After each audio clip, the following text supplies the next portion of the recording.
마중지역토 인종여포 인간 중에 가장 강하다. 유럽으로 치면 헤라클레스, 동양으로 치면 여포. 뭐 진짜 무쌍을 찍고 네. 그리고 정말 시대에 풍원하죠. 이건 실화예요. 그 유명한 삼국지 마스터 오브 Three Kingdoms 임영환 소장님과 함께합니다. 부담스럽습니다. 지난번에 이어 인물탐구, 지난번에 동탁 얘기가 너무 재밌었어요 사실은. 그러니까 이 역사가 가장 재밌을 때가 언제냐라고 하면 나의 짧은 지식으로 역사를 오해하고 있었구나 느낄 때 제일 재밌어지는 것 같거든요. 근데 물론 동탁이 뭐 아주 훌륭하고 뭐 영웅호걸로 남을 만한 사람은 아닐지는 몰라도 객관적으로 바라봤을 때 이 사람이 그렇게 그냥 손가락질만 받을 스타일은 아니었구나 라는 거를 배웠거든요. 근데 동탁을 가장 동탁답게 만들었다 라고 한다면 마중지역토 인종여포, 이 말이 있는 겁니까 근데? 뭐 있었대요. 천리를 하루에 달릴 수 있는 적토마, 그리고 인간 중에 가장 강하다. 인간계 최강자.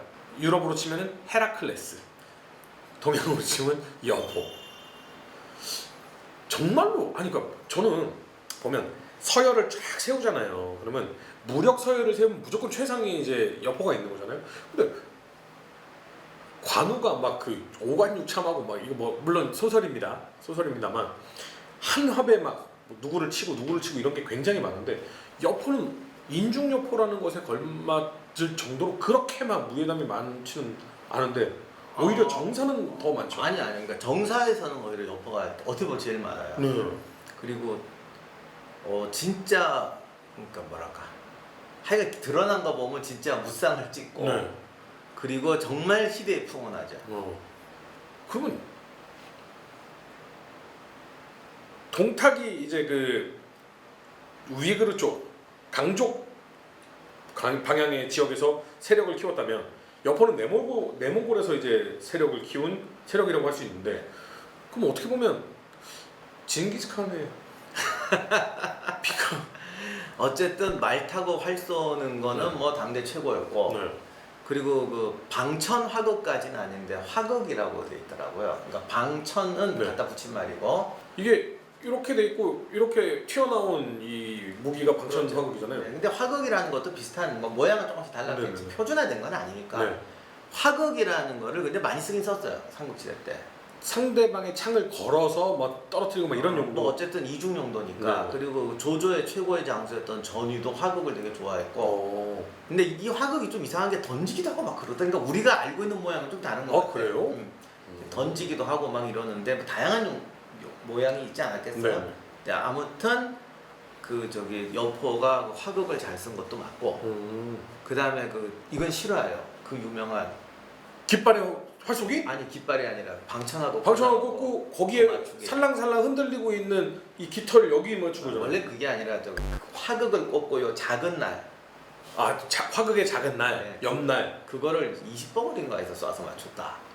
드라마에서는 한 100번 가더라고. 성문 앞까지 가더라고. 아무튼 뭔가 활쏘기 말타기야 뭐 몽골족 출신이니까 잘했고 그리고 곽사랑 한번 붙어요. 네. 근데 사실 진짜 삼국지 1대1이 없잖아요. 네. 근데 동탁 죽인 다음에 이갑 곽사가 쳐들어오니까 1대1로 붙자. 그래갖고 곽사하고 붙는데 이겨. 그래서 이겨. 그리고 요 얘기는 연희에서는 별로 안 다뤘는데 나중에 이제 이갑 곽사한테 몰려난 다음에 원소한테 가거든요. 네.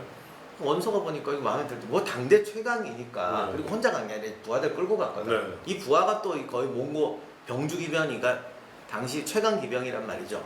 데리고 갔어. 그러니까 지금 이 여포가 데리고 있는 기병들은요, 동탁이 데리고 있는 서량 기병이 있고 여포가 데리고 있는 병주 기병이 따로 있는 거죠. 그렇죠. 근데 이게 자꾸 헷갈리는 게 이 서량에 있는 인물이 병주 자살을 하거나 그런 경우가 좀 있어요. 네. 요 라인으로 그러니까 뭐랄까 경상도 사람이 충청도 관찰사하거나 이런 네네네. 경우가 있는 거죠. 그래서 헷갈리는데 원래 이쪽 서량 쪽 기병하고 이 병주 쪽 기병은 아무래도 좀 달랐겠죠. 아무튼 병주 쪽이 네. 몽고 쪽 물을 먹을 가능성이 높아요. 쪼락말 타는 기병들. 근데 여포의 내용 이제 여포의 인물을 들여다가 보면 사실 본인의 성격이나 뭐 이 정치적인 느낌, 뭐 지략적인 느낌을 보여주는 건 초반이 아니라 중후반에 가서 여기저기 가서 배신 때리고 다니는, 그리고 결국 그 배신 때리고 다니는 게 알비가 셋이다라는 것과 이어져서 완전 뭐 삼국지 배신의 아이콘. 아 그래서 이제 거기에 대해서 이제 여포에 대해 조금 변명을 하자면 네. 이제 아버지가 셋이다. 네. 아 요거는 이제 아닌 거죠. 아버지가 셋 아니에요? 자기를 낳아준 아버지가 있고, 그 다음에 정원이 있고, 정원이 있고 그다음에 동탁이 있고, 그런데 셋 다 죽고. 아버님이야 뭐 저기 원래 아버님이 어떻게 되는지 모르고 그렇죠, 그렇죠. 정원하고 저기 부자광대 양자였다는 건 지어낸 말이죠.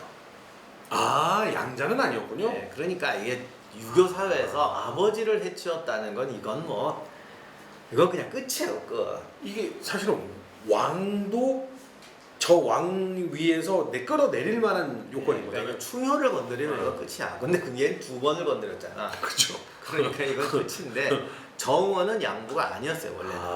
이제 동탁이 들어가서 동탁이 들어오기 전에 이미 정원은 병주 군대를 가지고 낙양 근위대에 와 있었어요. 그러니까 아마 낙양 부대 중에는 최강 부대였겠지. 그러니까 동탁이 들어오니까 동탁이 들어온 다음에 이제 군대를 흡수하거든요. 네. 하진 부대도 흡수하고 이제 그 서원 8교의 중에서도 일부를 흡수했을 텐데 내가 보니까 정원에 병주 연대가 있는 거죠. 대대든 뭐 연대는 하여간 그런 네네. 연대가. 저걸 먹어야겠다 싶어가지고 여포를 꼬셔요. 근데 보면 여포가 야심은 있었던 것 같아요. 아, 야심은 항상 있더라고요. 항상 있어. 그래서 또 본인이 뭐 자기 생각엔 잘났으니까. 네네. 그래서 정원을 해치우고 음. 그 부대를 데리고 동탁에게 귀순합니다. 아, 이거를 이제 연희에서는 아버지 하나를 해치웠다라고 이제 한 거죠. 두 번째 아버지 끝. 그 다음에 동탁이 여포를 데리고 오니까 아 이놈 쓸만하단 말이야. 그리고 동탁은 사실 암살의 위험 속에 있잖아요. 그렇죠. 솔직히 조조도 죽이려고 했고. 그건 가짜라고. 아, 가짜고? 아니 근데 그게 없어도 참 실제로 암살 사건도 있었어요. 암살 시도? 사건가, 예. 있었는데 동탁이 피하죠. 와서 툭 찔렀는데 이렇게 하고 우리가 아는 거랑 좀 달라. 아, 그래? 이 연희에서는 연희에서만 나오나? 소설에서 나오나? 아니면 드라마에서 나오나? 이거 좀 헷갈리는데 어쨌든 암살을 한 시도에서 성공한 사례가 나와요. 암살에 성공한 건 아니고 암살 도전에 성공은 하는데 찔렀는데 이놈은 왕 만나러 가는 자리에서도 갑옷을 입고 있더라. 그래서 찔렀는데 이 갑옷을 뚫지 못했다. 이런 얘기는 있었어요. 그거는 나중에 죽일 때 얘기랑 또 섞었죠. 동탁은 좀 비대하고 못나야 되잖아. 사실은 그게 아니고 상대방도 막았군요. 하는 애인데 자기가 비켜. 그리고 여파야 이래갖고 했지. 아, 역시 서량기병의 대장이 되려면 안 싸우고 될 수가 없어. 아니 동탁도 젊었을 때 날라다녔대. 동탁 싸움 잘해요. 전편을 보시면 알 수 있습니다. 아무튼 그렇게 돼서 여포를 자기 경호대장으로 쓴 거죠. 근데 경호대장에다 안방에서 지키고 있으니 그게 사실 자기 휘하도 아니잖아. 그렇죠. 그러니까 동탁이 강족기병들하고 우리가 지난번에 얘기했지만 우리가 남이가 이거 오래 했다고 투자 많이 했다니까. 이거 내 물건은 없어도 너희들 다 나눠가져 뭐 이렇게 오래 그렇죠. 투자했는데 여포는 사실 투자를 안 했잖아요. 안 했죠. 그러니까 어떻게 우리 부자의 연을 맺자 이렇게 한 거죠. 그러면 동탁과 강족 기병들 사이에서는 서량 기병들 사이에서는 끈끈한 부족의 형제가 있잖아요. 근데 여포가 들어와서 아들이 됐단 말이죠. 그리고 최정예 근위 대장이 됐단 말이죠. 여포의 안방을 지키는.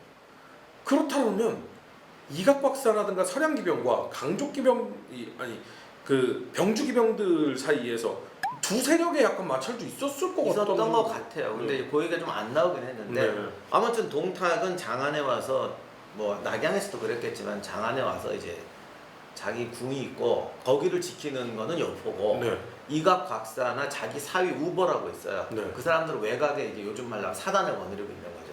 우보면은 뭐 돈 주면은 말 태워주고 이런 게 사위 이름이 우보였어요. 우보예요? 근데 연희는 사위를 걔 누구야? 이숙인가 걔로 바꿔놨죠. 근데 아무튼 그 외곽에 얘들이 부대를 거느리고 있는 거고 여포도 뭐 아마 경비대를 거느리고 있었겠지. 네. 그리고 자기가 이제 칭의대를 쓰는데 가만 보면 이 권력자들이 또 용병 좋아하잖아. 용병 좋아하죠. 네, 그러니까 용병 비슷하게 여포를 쓴 것 같아. 근데 여포가 입지가 좀 애매하긴 했어요. 그러네요.